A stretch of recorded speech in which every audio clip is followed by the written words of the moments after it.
صلى الله على محمد صلى الله عليه وسلم صلى الله على محمد صلى الله عليه وسلم صلى الله على محمد صلى الله عليه وسلم صلى الله على محمد صلى الله عليه وسلم.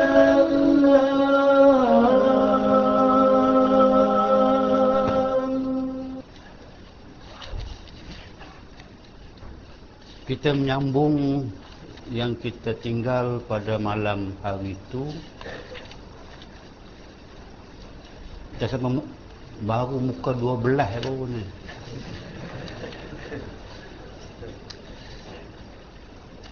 Kita masih membicarakan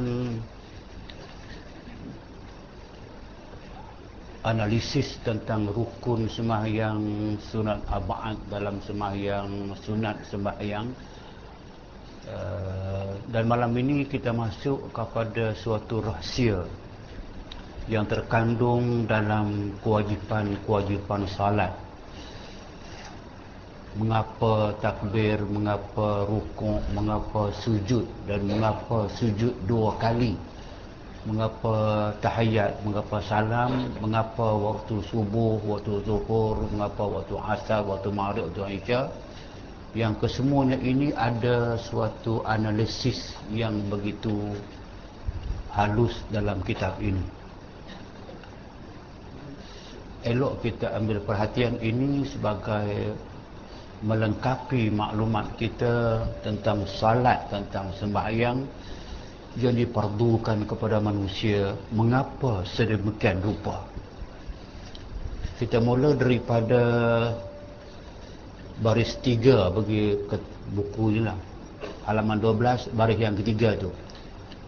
Kata setengah ulama, saya ingatkan bahawa dalam kitab ini memang dia ambil kesimpulan sahaja daripada hadis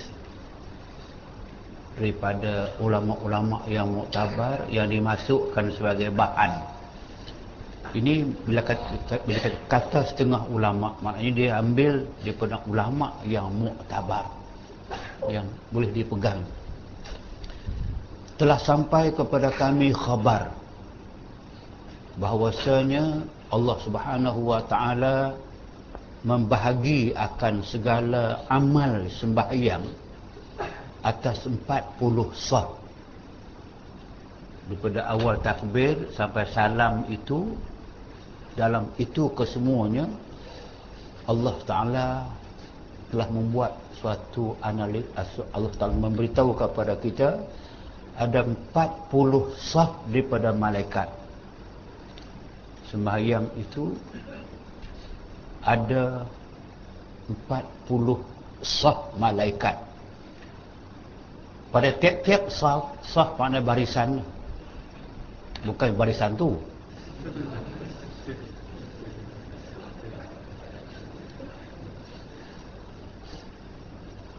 Empat puluh barisan, 40 saf. Pada tiap-tiap saf 70,000. 40 saf, tiap-tiap satu saf ada 70,000 malaikat. 10 daripadanya, 10,000 daripadanya, itu 10,000, 10 daripadanya, 10,000 daripadanya berdiri tiada rukuk. So dalam alam malaikat juga bersembahyang. Tapi sembahyang mereka ada yang satu saf tu sembahyang yang jumlah mereka tu 70,000, 10,000 daripada yang 70,000 itu berdiri tanpa rukuk. Berdiri sembahyang, tapi berdiri atas nama sembahyang, atas nama mematuhi perintah Allah dengan tiada rukuk, berdiri memanjang. Dan 10,000 yang kedua rukuk, tiada sujud, rukuk memanjang. Dan 10,000 lagi sujud, tiada diangkat kepalanya.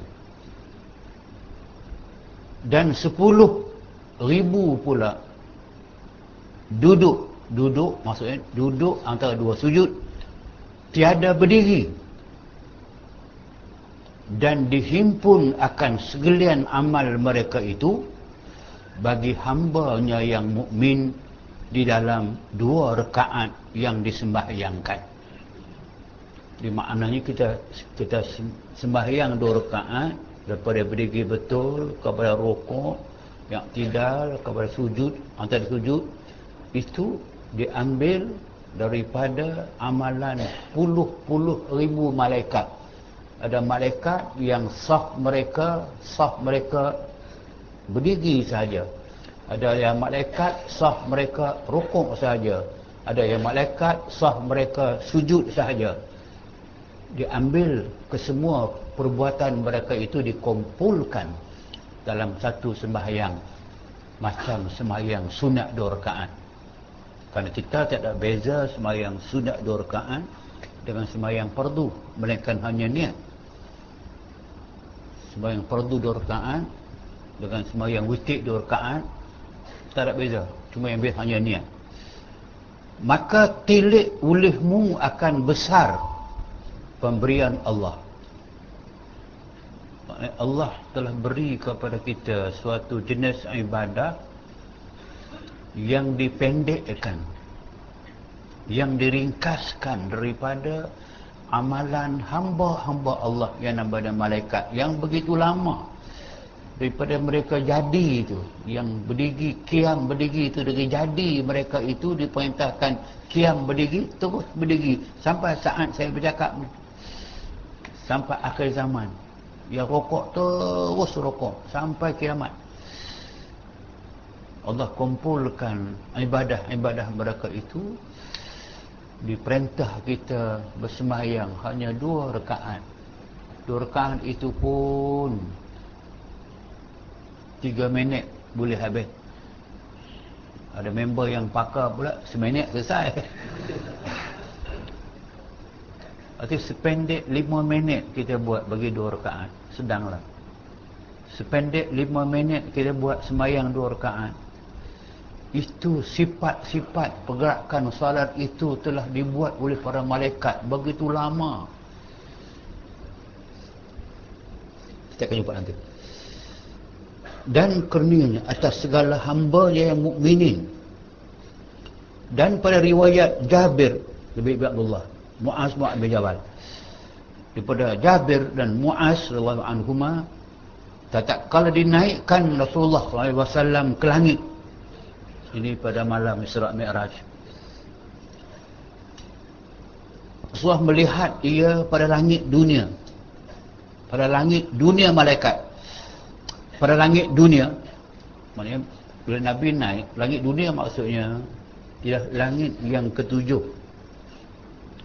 Sama dunia, langit dunia adalah langit yang ketujuh. Sebab kita berada pada kolong langit yang ketujuh. Kenapa yang ketujuh? Sebab Allah Ta'ala sebut dalam Quran, wa banayna fawqakum sab'an shidada. Kami konstruk, kami bina, kami buat di atas kamu ini ada 7 petala. Shidada yang semua di berita. Langit is berita. Sebab itu maka bila dikatakan kami bina di atas kamu 7 langit, maka maknanya kita berada pada kolong langit yang paling kecil. Sebab kalau kita langit yang ketiga misalnya, Allah Ta'ala akan sebut, kami bina atas kamu 4 langit, bawah kamu 3. Kalau kita berada pada kolong langit yang ke-5, atas kamu 2, bawah kamu 5. Kalau Quran mengatakan wa banaina fawqakum sab'an shidada, kami bina, banaina, bina, konstruk di atas kamu ada 7 kolong langit yang kesemuanya berita. So kita berada pada kolong yang terdekat. Bila Nabi naik, ini betul, Surah Mi'raj, Nabi naik langit yang pertama, Nabi Adam, yang kedua Nabi Musa, yang ketiga Nabi Isa, keempat Nabi Harun, sampai yang ketujuh. Keluar daripada alam maddi, alam benda ni, alam bina ini, alam maddiyat ini, baru berjumpa dengan Sidratul Muntaha, alam yang tidak ada tepi, alam yang luas seluas-luasnya. Sebab tu maka dia menggambarkan kebesaran Allah Subhanahu wa taala. Malam Surah Mi'raj Nabi kita langit. Inilah katanya. Bila Nabi sampai langit yang pertama, tu dia katakan bila Rasulullah SAW naik melihat ia pada langit dunia, dia naik lihat ke langit dunia, langit kita dan dunia. Apa dia lihat? Malaikat berdiri selama-lamanya. Dia dapat melihat malaikat dengan kehebatan kejadian pada jisim malaikat yang dibuat daripada nur itu. Kehebatan, kebesaran, keagungan para malaikat yang begitu hebat. Allah perintah mereka berdiri. Jadi macam kita berdiri semayang tu lah. Sahaf dalam semayang tu berdiri pula, berdiri selama-lamanya. Dijadikan Allah akan mereka itu menyebut zikir akan dia. Berdiri sebut zikir. Subhanallah, alhamdulillah, Allahu akbar, apa sajalah. Tiada rukuk. Itu yang kita buat dalam sembahyang tu. Kita rukuk. Itu langit yang pertama, langit dunia. Dan pada langit yang kedua, dia nampak malaikat sedang rukuk selama-lamanya. Rukuk itu rukuk selama-lamanya, daripada dia jadi dulu, sebelum daripada Adam jadi lagi. Tiada mereka itu mengangkatkan kepalanya. Dia naik langit yang ketiga pula, berjumpa dengan malaikat sujud kepada Allah. Tiada mengangkatkan kepalanya, melainkan ketika memberi salam pada Rasulullah SAW akan mereka itu, maka diangkatkan kepalanya. Kenapa diangkat kepala ketika itu? Kerana menjawab salam Rasulullah. Malaikat yang diarahkan, diperintahkan sujud kepada Allah pada langit yang ketiga ini tidak pernah angkat kepalanya, melainkan sekali sahaja sewaktu Nabi kita melintasi mereka malam Isra' Mi'raj. Nabi berjumpa dengan malaikat ini, dia bagi salam, maka Allah izinkan mereka untuk mengangkat kepala. Mengapa diizinkan? Kerana nak menjawab salam seorang Rasul pilihan, sebaik-baik Rasul, sesempurna Rasul. Maka sujud pula selama-lamanya. Inilah poinnya mengapa sujud itu 2 kali. Mengapa yang lain sekali sahaja, mengapa sujud 2 kali? Banyaklah yang lain kita boleh cakap, kita falsafah sujud. Tapi yang pentingnya bahawa kena nak mengambil sempena bahawa ini adalah amalan-amalan malaikat. Langit yang ketiga, Nabi berjumpa dengan malaikat sedang sujud, bagi salam, mereka angkat kepala, jawab salam. Lepas jawab salam, mereka sujud pula. Maka sempena dengan itulah, ibarat itulah kita letakkan kepada kita dalam semua sembahyang, sujud kita dalam sembahyang 2 kali, melainkan dalam sujud sejadah sekali. Sujud tilawah dipanggil, sejadah dipanggil sekali. Tapi tak sekali juga, sebab setiap kali kita berjumpa dengan ayat as-sajadah, kita sunat sujud pula. Maka berulang kali jugalah. Yang penting sujud banyak kali. Maka kerana inilah dituntut 2 kali sujud pada tiap-tiap rakaat. So maknanya sekarang tuan-tuan ada maklumat mengapa sujud itu 2 kali. Kerana mengambil sempena daripada malaikat yang sujud selama-lamanya. Dia panggung itu kerana nak menghormati, padahal dia boleh jawab salam dengan sujud. Boleh. Tapi tak. Semua malaikat panggung kepala dia. Jawab salam, sujud pula. Kebesaran Nabi besar kita Muhammad SAW. Dan pada langit yang keempat, Nabi berjumpa dengan para malaikat yang begitu ramai, bertasyahud, duduk dalam keadaan membaca tasyahud kepada Allah Subhanahu wa taala selama-lamanya. Tasyahud banyak. Dan pada langit yang kelima, dia berjumpa dengan malaikat-malaikat mengucap tasbih. Tasbih memuji Allah Subhanahu wa taala dan berzikir. Kita tasbih merujuk kepada subhanallah, zikir merujuk kepada la ilaha illallah. Sebab Nabi sebut afdalul zikri la ilaha illallah dan sebagainya lah. Berzikir mereka itu selama-lamanya. Dan pada langit yang keenam mengucap takbir mereka itu selama-lamanya. Dan pada langit yang ketujuh malaikat mengucap ia salam masa dijadikan Allah akan mereka itu. Maka cita hati Rasulullah SAW dan ingin bahawa ia jadikan baginya demikian segala ibadat malaikat yang dalam langit itu baginya dan bagi umatnya. Maknanya Nabi pergi Isra Mi'raj dengan tujuan satu di antaranya untuk menerima perintah salat. Dan sikonnya cantik.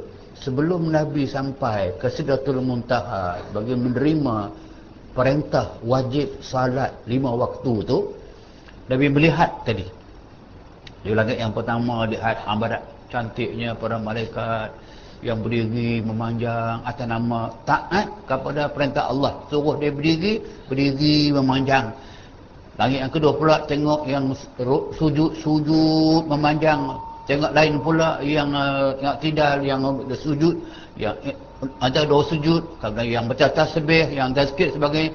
Nabi teringinlah kalau dia sendiri pun dianugerahkan Allah Subhanahu wa taala ibadat yang macam itu, tapi sesuai dengan kemampuan manusia.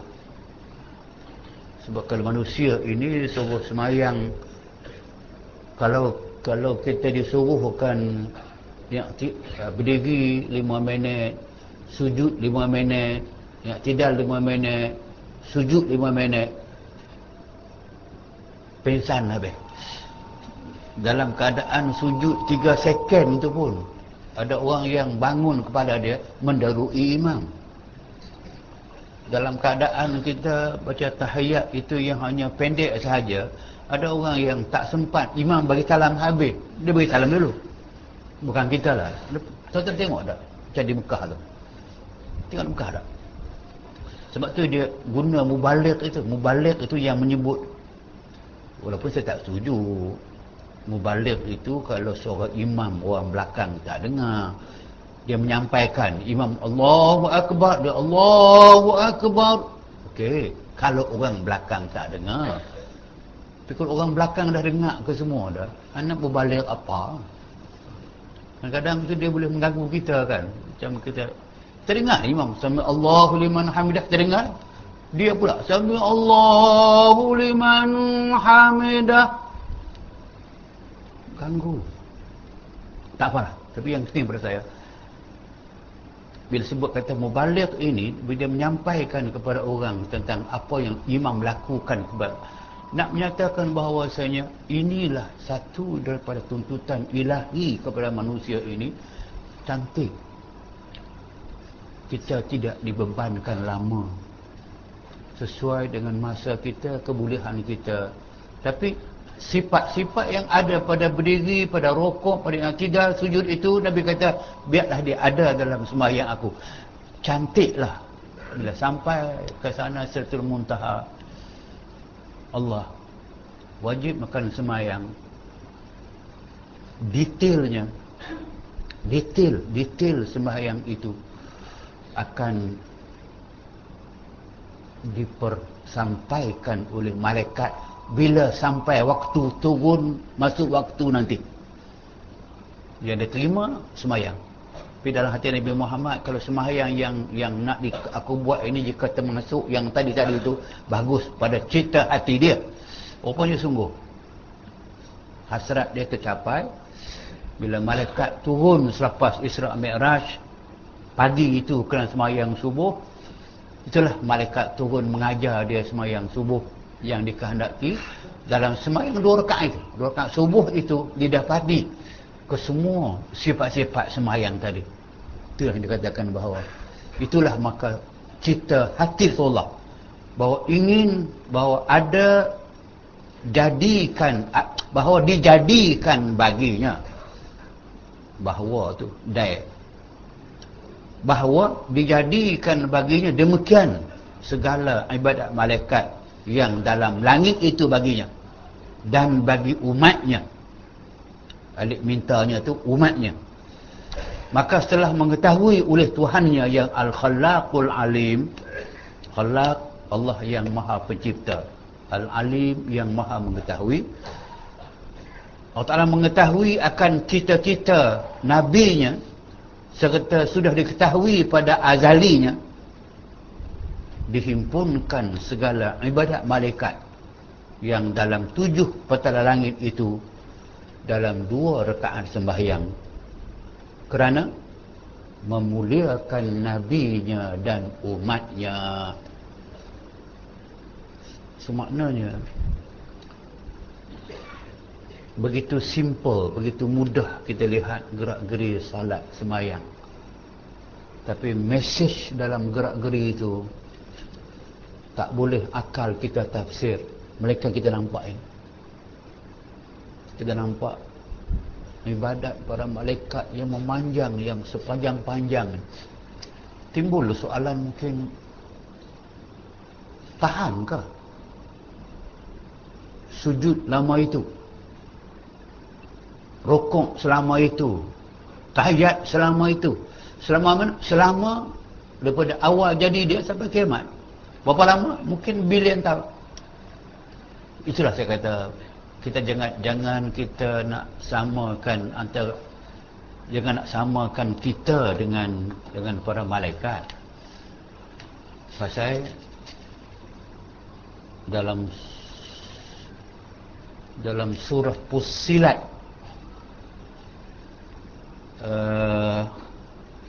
ayat 37 dan 38 boleh menggambarkan jawapan itu.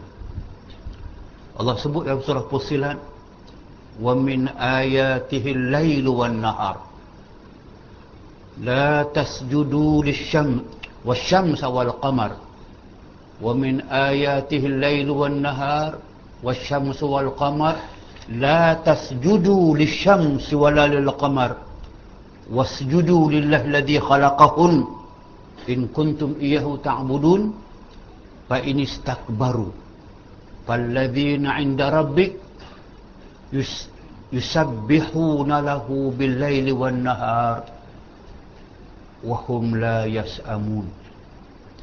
Surah Fussilat ayat 37 dan 38. Tengok makna dia. Dan di antara tanda-tanda kebesaran Allah Subhanahu wa taala, dialah yang telah menciptakan, menjadikan bagi kamu malam dan siang. Dialah yang menciptakan matahari dan bulan. Janganlah kalian sujud menyembah matahari dan jangan pula menyembah bulan. Tapi sujudlah untuk menyembah Allah yang menjadikan kesemuanya. Dia yang jadikan malam kepada kita, menjadikan siang kepada kita, menjadikan matahari kepada kita, bulan kepada kita. Kalau kamu benar-benar hendak mengabdikan diri kepada Allah Subhanahu wa taala. Fa in istakbaru, kalau kalian, kalau insan masih berdegil, istakbaru, takabur, enggan mematuhi perintah, enggan sujud kepada Allah Subhanahu wa taala, ketahuilah makhluk-makhluk yang ada di sekeliling kebesaran Allah, makhluk-makhluk yang kami buat yang di langit-langit, mereka senantiasa tunduk, sujud dan bertasbih kepada Allah siang dan malam, dan tidak seorang pun daripada mereka itu penat dan jemu. Penat tidak, jemu tidak. Sebab dia tak sibuk nak tengok bola. Kita ni malam tadi pukul 3 ada bola, banyak orang bangun, betul tangguh rupanya. Malam ni ada bola kan. Tu yang tak boleh kelas lama-lama tu. Satu, kedua ni kita memang lenguh. Duduk ni tak duduk sila pula. Lenguh. Kebal. Itu kita. Tapi malaikat la yas'amun.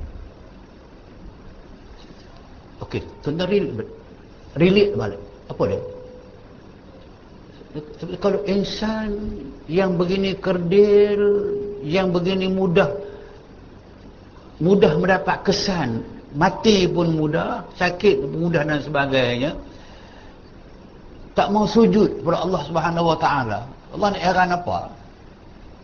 Makhluk aku banyak lagi yang sujud kepada aku, terus sujud memanjang zaman.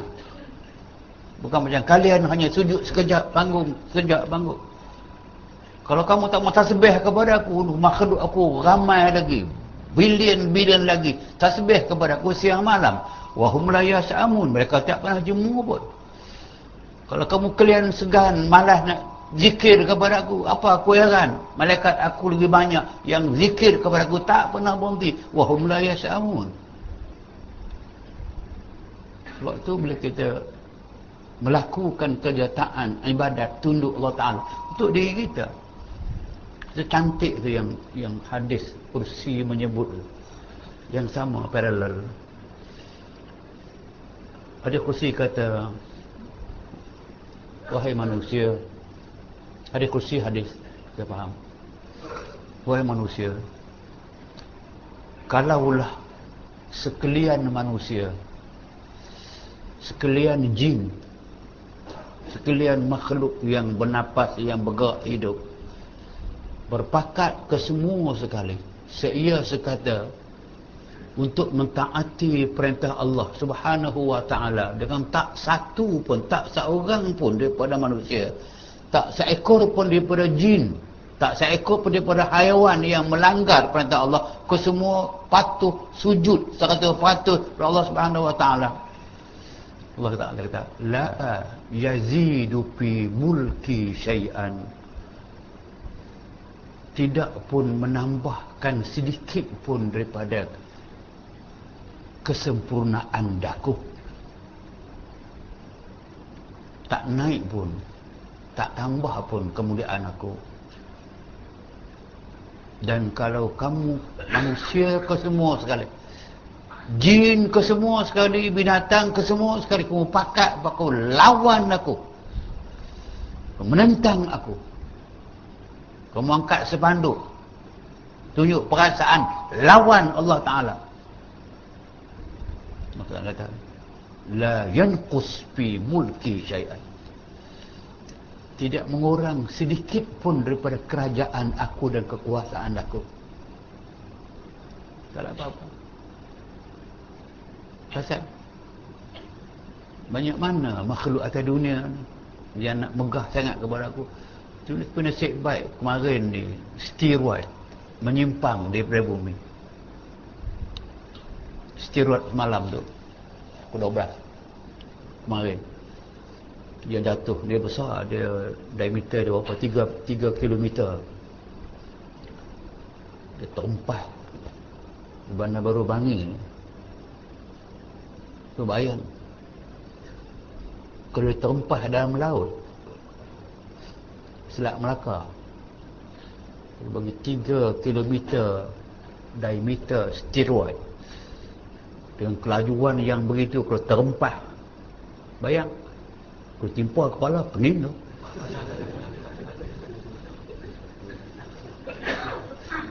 Allah simpang, dia masuk atmosfera, dia dah hampir dengan atmosfera bumi dah. Boleh masuk graviti hentam. Tapi Allah selamatkan.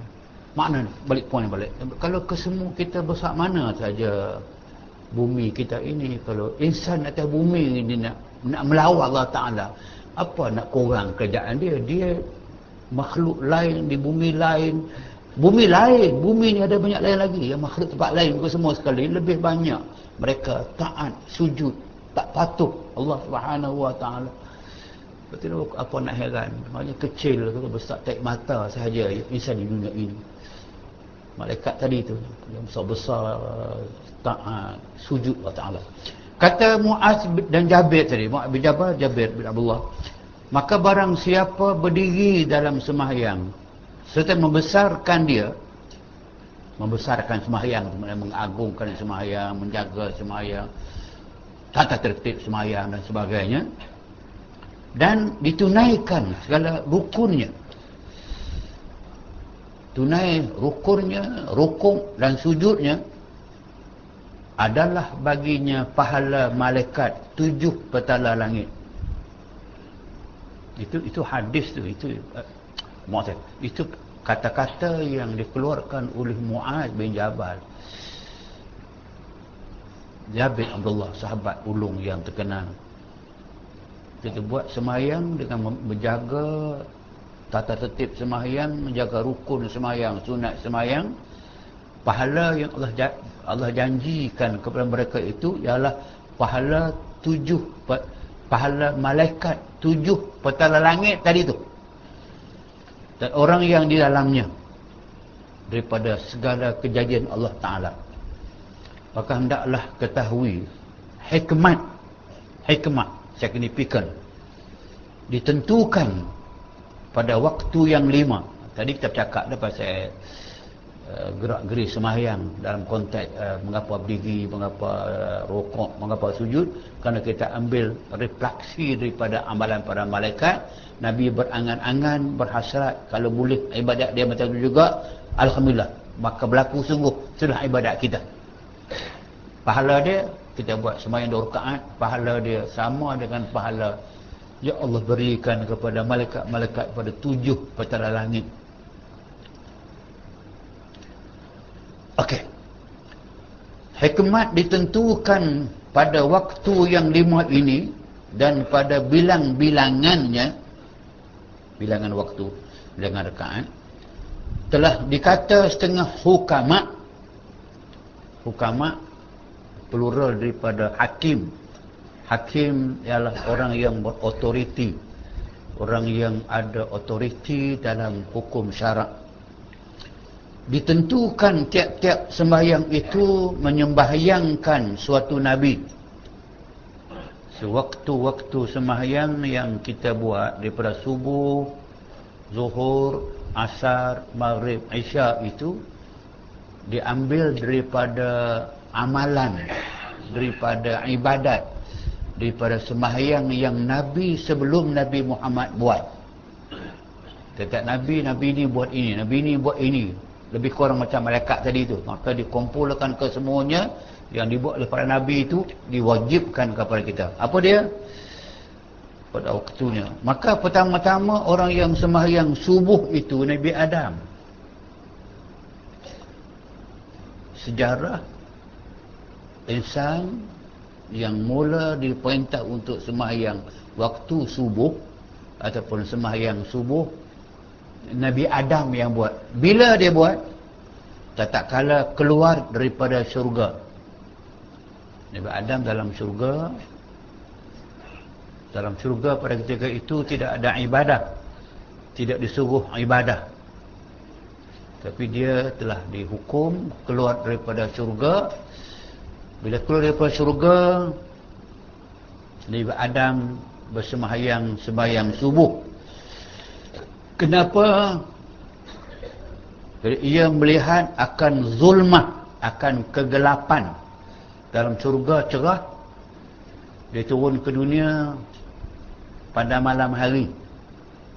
Daripada cerah syurga, terang benderang dalam syurga, bila keluar syurga, turun ke bumi, sampai ke bumi gelap.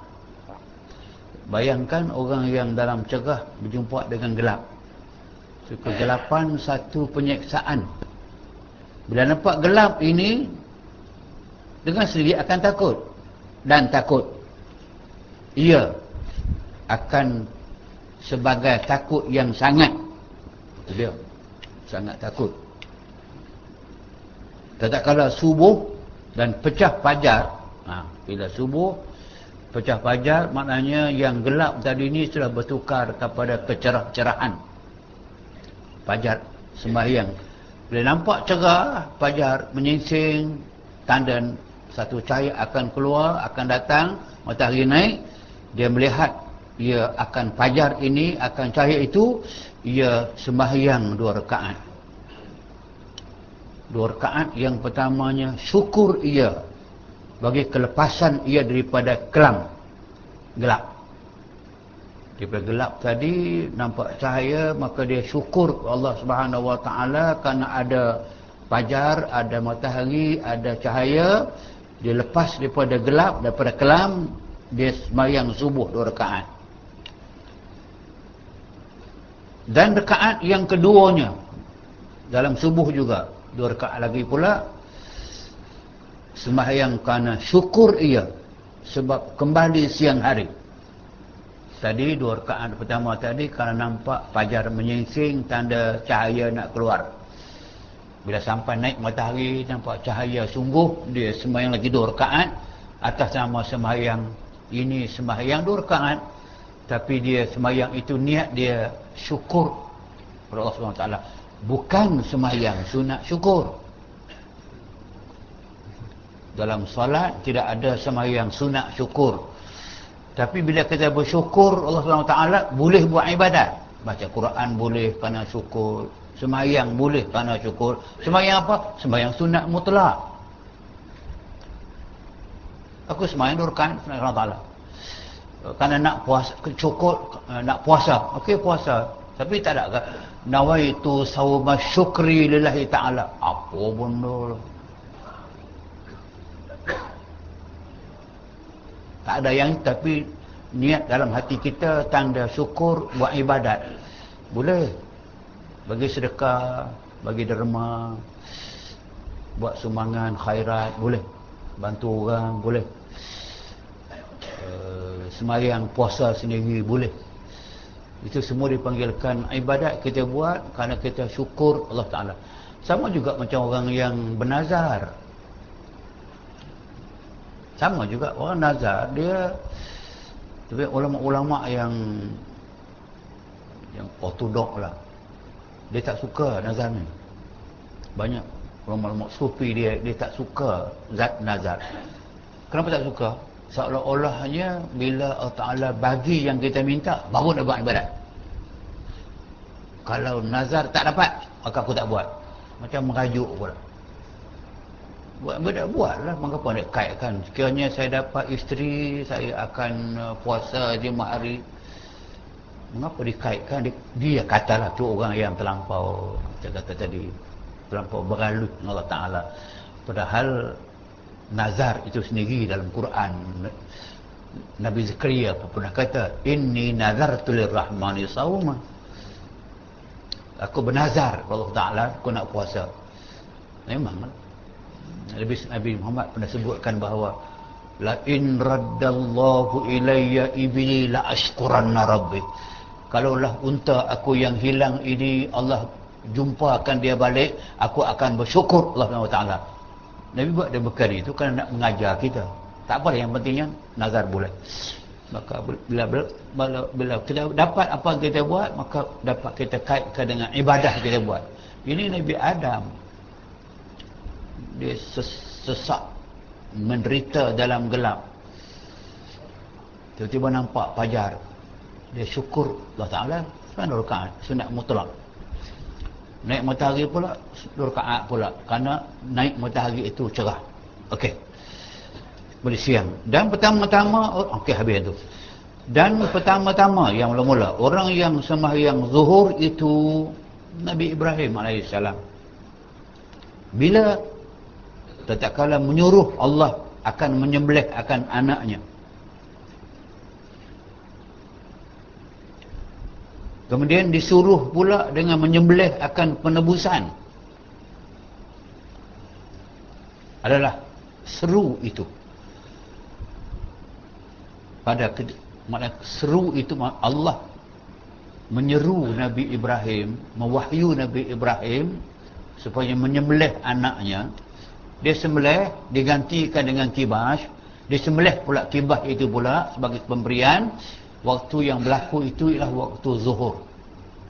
Maka Nabi Ibrahim pun sembahyang 4 rakaat, 2 kalilah. Yang pertama, syukur bagi penebusnya, syukur kerana anaknya tidak disembelih, ada tebusan. Tebusan dia adalah kibas. Yang kedua, bagi membukakan duka cita, legahlah duka cita dia, membuka duka cita, menghilangkan duka cita dia. Sebab kalau sembelih semua anak tu, mati semua anak tu, walaupun atas nama taat perintah Allah, tapi mana orang tak duka cita anak meninggal?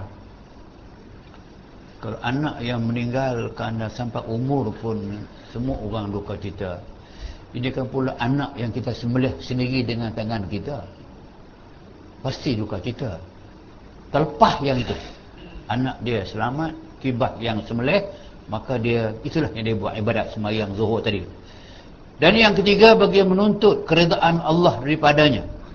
Dan yang keempat, kerana keadaannya sebab diberi penebuh yang amat besar. Subhanahu ta'ala, wa fadainahu bidhibhin azim, dan kami tebus akan dia dengan sembelih kibas yang amat besar. Kibas yang kemudian, yang kibas yang bawa turun daripada syurga, itu kibas Habil. Ini ada sedikit cerita.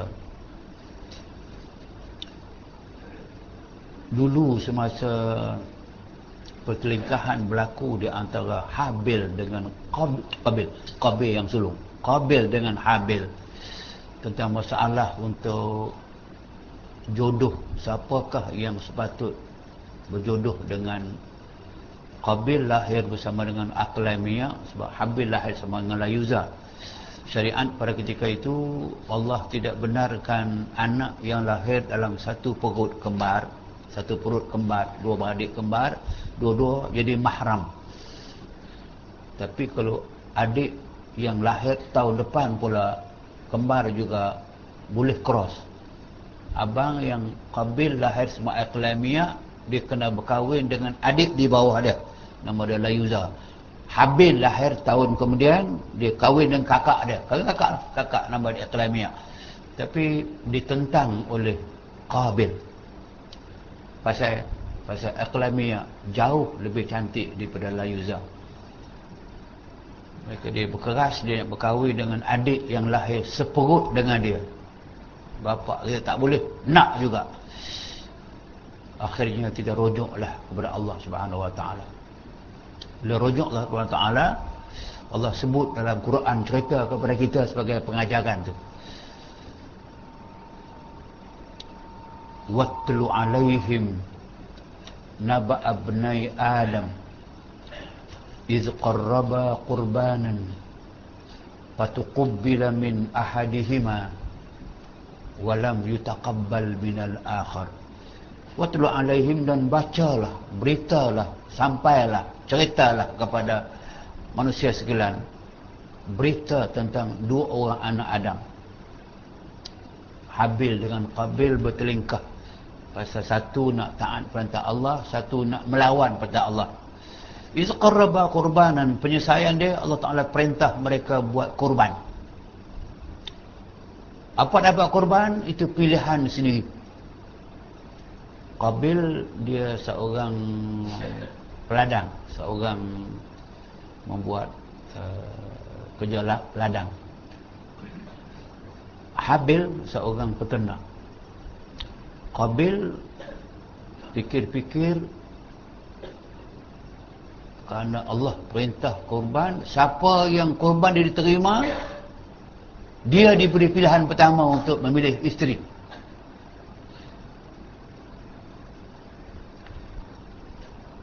Qabil menanam gandum. Dia terfikir nak kurban yang dia tanam, iaitu gandum. Maka dia pergi pilih tangkai-tangkai gandum yang tidak ada isi, hampa, tidak ada isi. Dia bawa untuk letakkan atas sebuah bukit.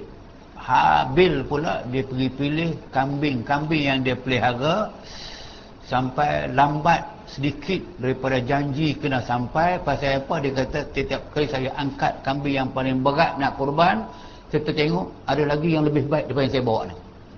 Dia lepas pergi ambil yang itu, angkat, pergi nak sampai tak lagi seekor yang lebih cantik, lebih cun, lebih anggun. Dia pilih yang terbaik, letak atas bukit, tunggu mana yang akan diterima Allah Subhanahu Wa Taala. Akan ada tanda. Maka tunggu sekejap, datang malaikat di langit mengambil kibas yang dikorbankan oleh Habil dan membakar tangkai-tangkai gandum kering yang dibawa oleh Qabil. Kibas itulah ni. Daripada zaman Adam itu, kibas yang Allah Ta'ala ambil dalam syurga itu, kibas itu masih ada disimpan. Diturun balik ni, diturun balik pada hari Ibrahim kena kurbankan anak dia. Tu dia katakan bahawa dibawa turun daripada syurga, iaitu kibas Habil. Habil untuk disembelihkan oleh malaikat di langit, mengambil kibas yang dikorbankan oleh Habil dan membakar tangkai-tangkai gandum kering yang dibawa oleh Qabil. Kibas itulah ni. Daripada zaman Adam itu, kibas yang Allah Ta'ala ambil dalam syurga itu, kibas itu masih ada disimpan. Diturun balik ni, diturun balik pada hari Ibrahim kena kurbankan anak dia. Tu dia katakan bahawa dibawa turun daripada syurga, iaitu kibas Habil. Habil untuk disembelihkan oleh Ibrahim untuk menggantikan anaknya. Lepas sembelih daripada itu, maka Allah Ta'ala ganti balik kibas dalam syurga. Inilah di antara dalil yang kita sebut dalam pengajaran yang akikah dengan kurban tu.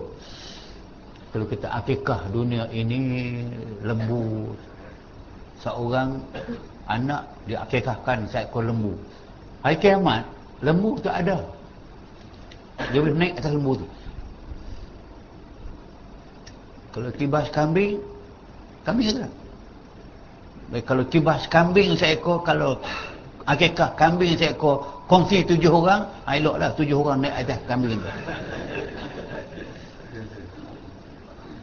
Ni dekat tu. Memang ada, memang disimpan, kekal abadi. Sebab tu dia makan kibas Qabil.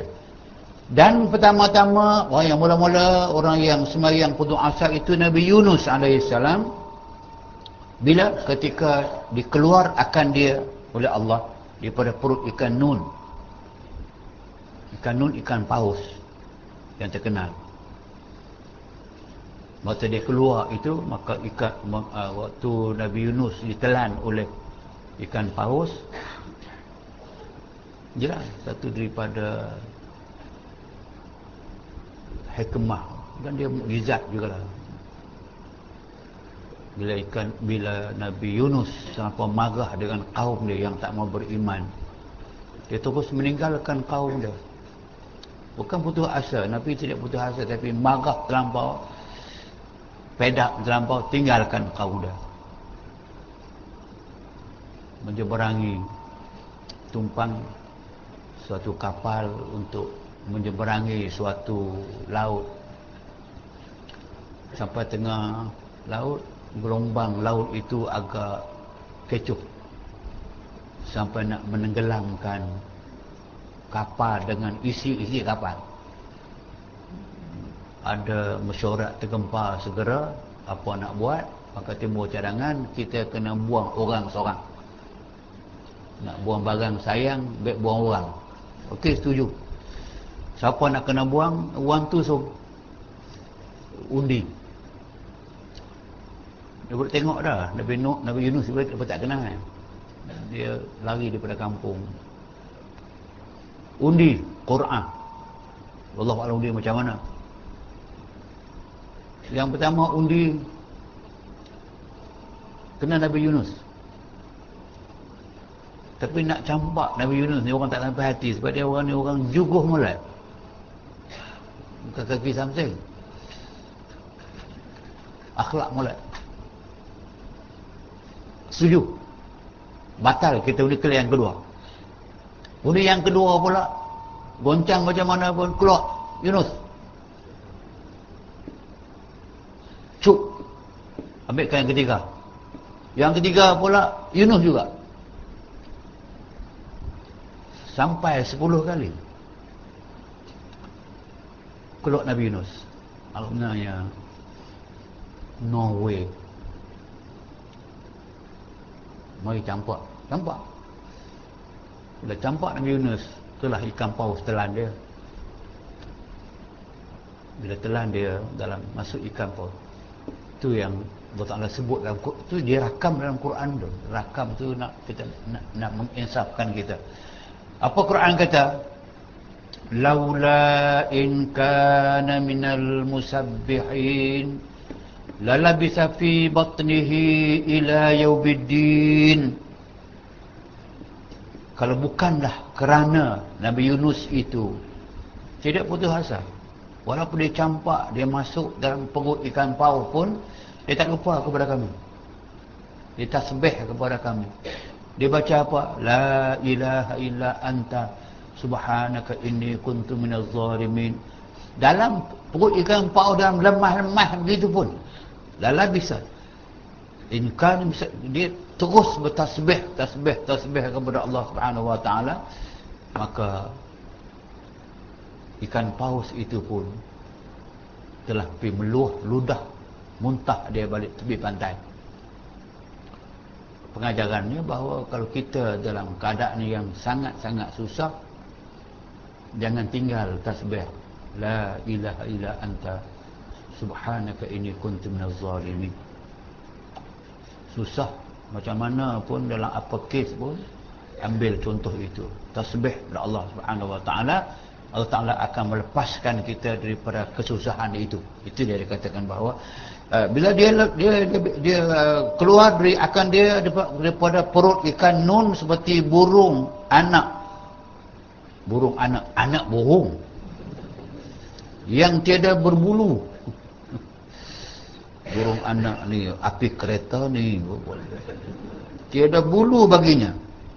Maksud dia, Nabi Yunus ni bila masuk dalam perut ikan tu, dia luah tu, bulu tak ada, mana kain pun tak ada. Tak ada apa dah. Dan ia dalam kelam yang pertama kelam zulmah. Apa dia kelam zulmah? Kelam kerana kesalahan dia meninggalkan kaum dia. Dan kedua, kelam gelap, ianya keadaan dalam perut gelap.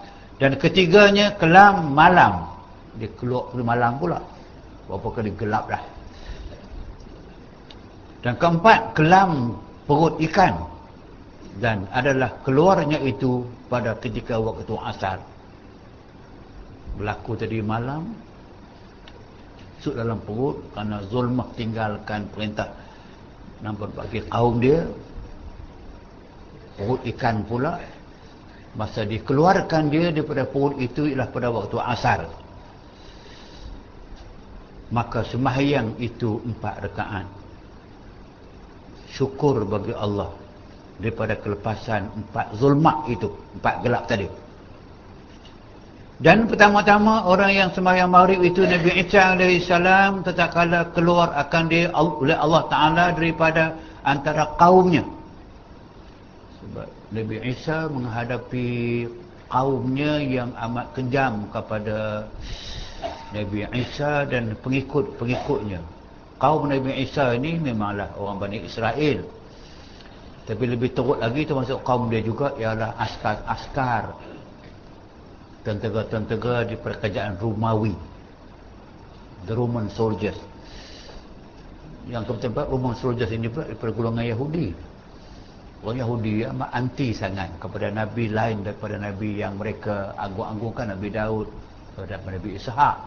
Nabi Isa dianggapkan bukan Nabi. Sebab tu mereka cuba nak menghapuskan Isa AS. So tatkala Isa ni tak dibunuh. Dia di antara tandanya. Sebab dia lepas daripada kelepasan 4 zulmah. Kaum tatkala dikeluarkan dia oleh Allah daripada antara kaumnya, Allah Ta'ala selamatkan daripada kaumnya. Adalah yang demikian itu pada ketika jatuh matahari. Betul lah, itu berlaku tu dalam cerita The Last Supper. Itu dia punya bahasa lah. Tapi maknanya jatuh matahari lah ketika dia lepas daripada kaum dia yang nak tangkap dia. Akhirnya mereka dapat menangkap Yahuza. Yang mereka salib ialah Yahuza. So, Ahmad Didat membawa sebanyak 23 peruh. Ahmad Didat membawa 23 peruh yang minta dijawab oleh orang-orang Kristian, mengatakan bahawa dengan peruh-peruh 23 ini Nabi Isa tidak mati di kayu salib. Dan cerita Maryam Magdalene yang keluar dalam filem baru apa kot?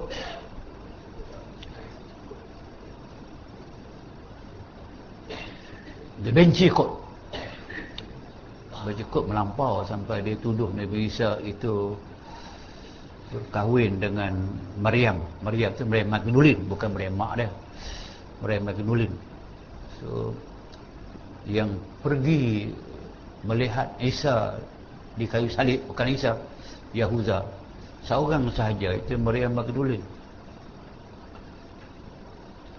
Mengapa Maryam Magdalene pergi tengok? Dia peruhkan. Tak apalah, saya tak baca cerita lain. Tapi maknanya bahawa Isa telah diselamatkan oleh Allah daripada kaumnya. Dan adalah yang mereka itu pada ketika itu matahari, maka pertamanya supaya menafikan bagi ketuhanan daripada yang lain Allah Subhanahu Wa Taala. Dia Isa sendiri pun datang untuk menyatakan kepada kaum dia bahawa tidak ada Tuhan yang disembah oleh Allah Taala saja, bukan dia. Mak Didat menyatakan berapa kali dah apa? Proof to me. Even one word mentioned in all Bible, Jesus claimed, I am a son of God. Prove to me. Tak dapat. Perkataan Lord ada, tapi dia tak refer kepada son of Lord. Tak ada. Padahal benda tu besar, benda besar sangat kalau dia sebagai anak Tuhan. It's too big. Too big issue tu. Takkan sepanjang Bible Sedangkan Bible itu dia kata bukan original yang Allah Ta'ala turun. Bible original itu dalam bahasa Aramaik, bukan Hebrew. Even dalam bahasa Hebrew pun, dalam bahasa apa pun yang orang buat, mengapa orang tidak buat terang-terang mengatakan bahawa Jesus says I am a son of God? Tak ada. Sebenarnya sepanjang zaman orang tulis Bible tu, tak timbul Isa anak Tuhan tu. Kemudian dah, zaman kemudian sangat timbul lah Isa tak anak Tuhan. Okey, yang penting kepada kita ini bahawa dia telah selesaikan semuanya. Dan bagi menafikan tuhmah daripada ibunya, orang tuhmah mak Maryam itu telah melakukan zina sebab melahirkan dia, menafikan tuhmah daripada dituduh oleh kaumnya. Yang ketiganya kerana memberi bekas akan ketuhanan itu bagi Allah jua. Dia mengatakan bahawa tidak ada manusia, makhluk yang boleh beri bekas, beri kesan kepada sebagai orang, sebagai makhluk. Allah Ta'ala sahaja. Dia sendiri Isa tidak boleh. Dia tidak boleh menafikan. Sebab kalau dia Tuhan, kenapa orang boleh tangkap dia? Maksudnya dia tak boleh defend himself. Kalau dia Tuhan, mengapa dia benar sebab orang salib dia? Salib itu benda yang cukup. Dia tengoklah dalam beberapa gambar yang ditunjuk. Satu yang sebelum dia, satu gambar the cross it. Diseksanya Nabi Isa tu dalam konteks hukum nak salib tu, kena tanggung kayu salib yang berduri, berdarah-darah badan dia dan sebagainya, orang pukul dengan camti dia. Tuhan sanggup sampai tokoh tu? Kalau dia anak Tuhan, awak tak boleh kun payakul, tak boleh kun tahu orang. Kungfu lah.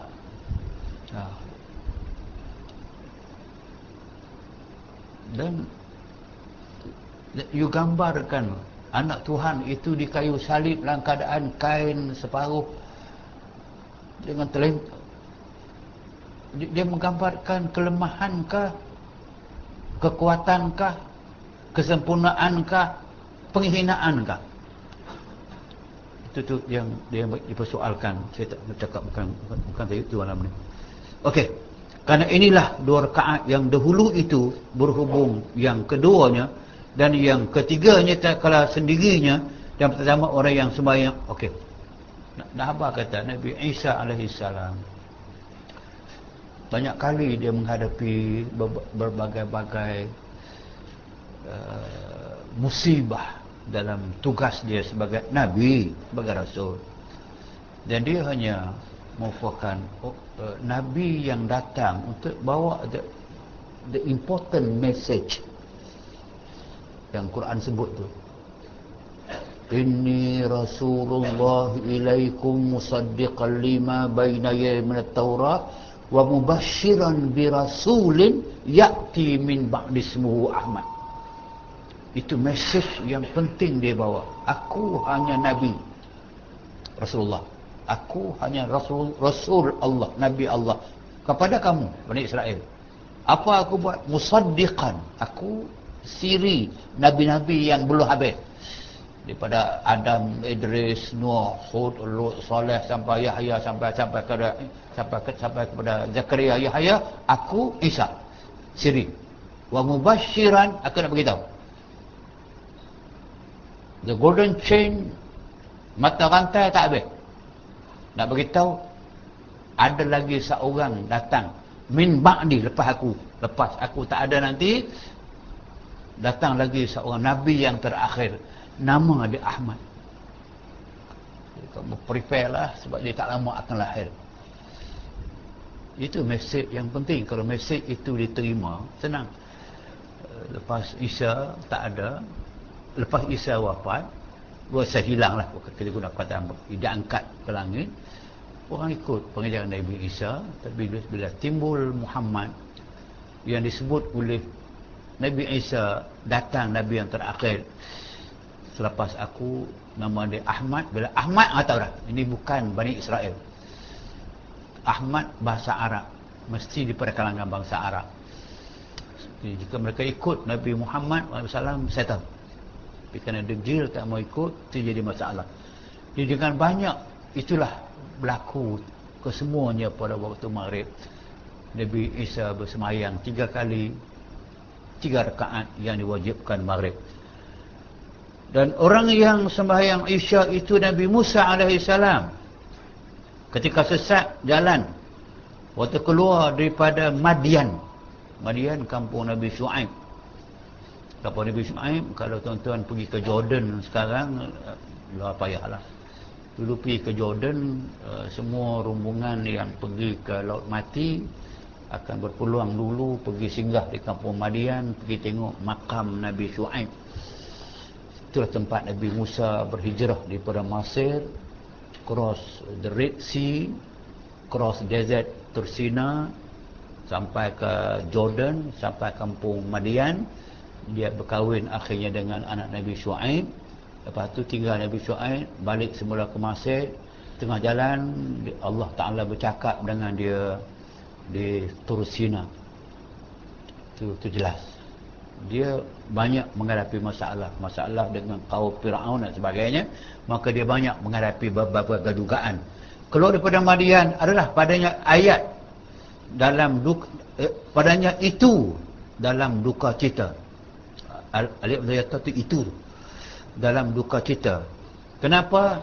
Duka cita isterinya, duka cita Harun bin Din. Oh tak, Harun saudaranya, duka cita seterunya. Seteru dia pun, Fir'aun pun duka cita pasal dia tidak berjaya untuk mengalahkan Musa. Musa anak didik dia. Anak didik, anak yang dia ambil sendiri dalam laut.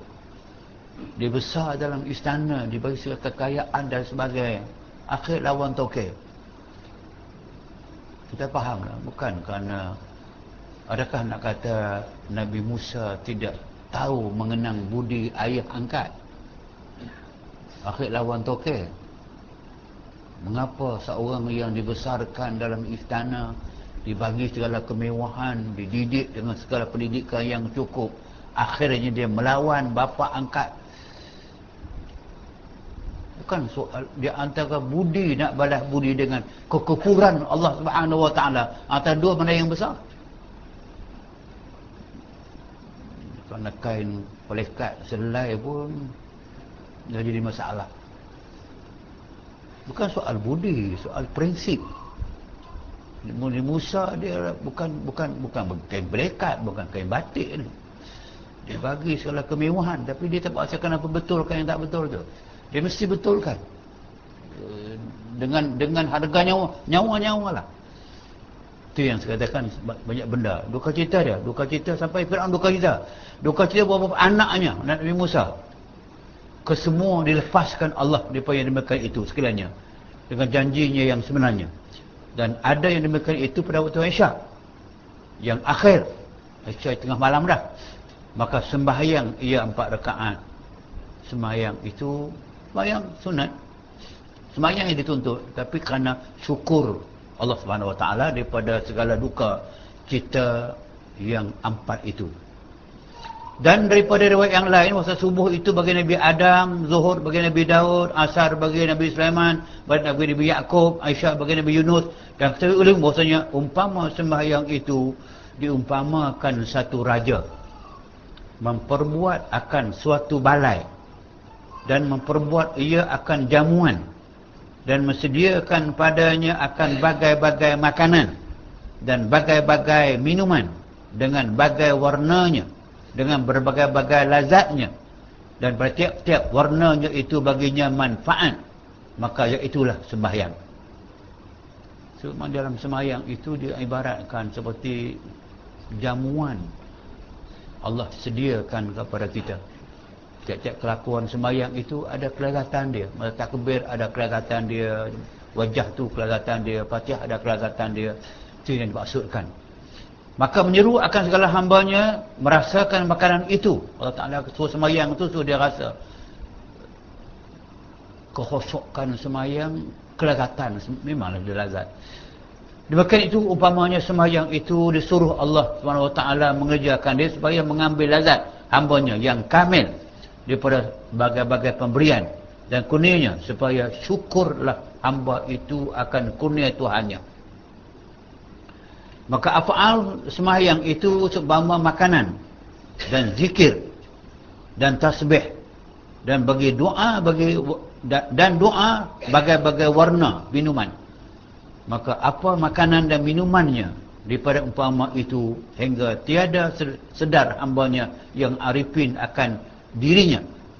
Ini bagi orang yang sembahyang, yang boleh merasakan kelagatan sembahyang tadi itu, memang dia boleh sampai kepada panak. Panak maknanya dia tak ingat langsung yang lain daripada Allah Subhanahu Wa Taala.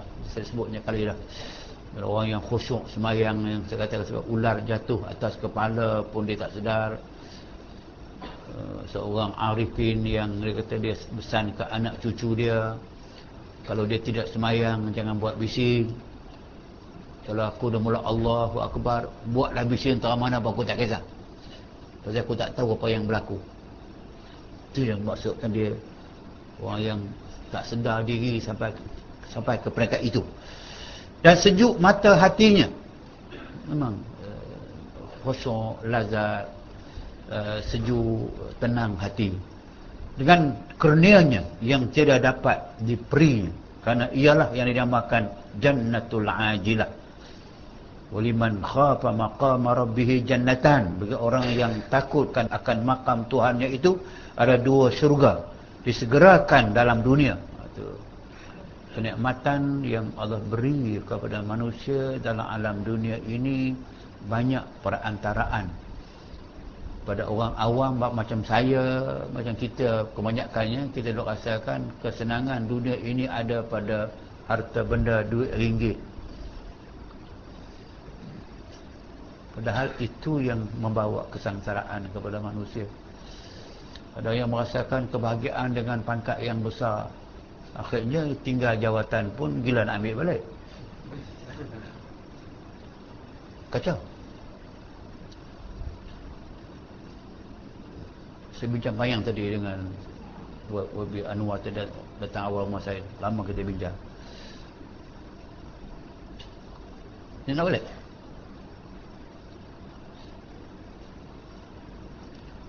Kacau. Sebab dia merasakan itu kebahagiaan dia. Padahal arifin, orang yang macam dia tahu mengatakan kebahagiaan itu tu yang sampai kepada peringkat mereka buang semua ni. Kita baca minggu sudah tu, orang yang ada kebun pun pergi sembahyang kebun, Allahu Akbar, burung bunyi seronok, tengok burung, tengok pertama kali, lepas sembahyang dia jual bang kebun.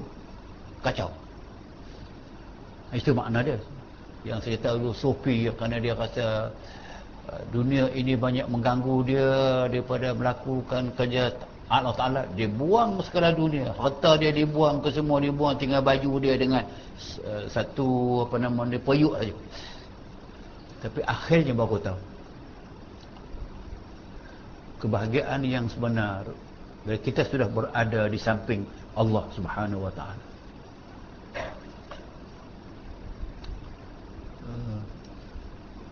Sebab tu boleh kata kebanyakan puak sufi, nama sufi ni kebanyakan dia tinggal ke semua ni. Dia tahu yang ini ke semua ni mengganggu dia. Dia tinggal, tapi dia bahagia. Keyakinan dia kepada Allah Ta'ala tu, saya sampai seperingkat kata yang bahawa dia lapar, dia minta Allah Ta'ala bagi. Dia kenyang, orang bagi, dia tak nak. Dia lapar, orang bagi, dia ambil, tekan nak makan. Kalau baju dia koyak, rabak dan sebagainya, orang bagi 15 baju, dia ambil selai je. Lain, bagi ke orang lain. Kenapa tak simpan untuk makan malam? Malam, orang bagi semula. Yakin apa begitu? Dia tak mau. Jangan kita compare dengan kita. Kita terang tu, bagian stages yang kita kena lalui. Inilah yang dicuba kita. Itu dia syurga dunia tu.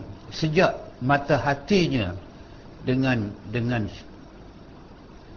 syuhud akan Tuhannya, bila sampai ke peringkat mata hati kita dapat melihat kebesaran Allah Subhanahu Wa Ta'ala, tu syuhud dia panggil. Kalau sampai ke situ tu maknanya ialah dia sampai kepada kebahagiaan yang mutlak yang orang lain tidak dapat menandinginya. Dan syurga yang kedua di akhirat di sana. Tu ni dunia apa cakap. Sampai akhirat sana. Dan setengah ulama mengatakan bahawasanya sembahyang itu menghimpunkan dalamnya 12,000 perkara yang akan kita bicarakan pada perhimpunan yang akan datang.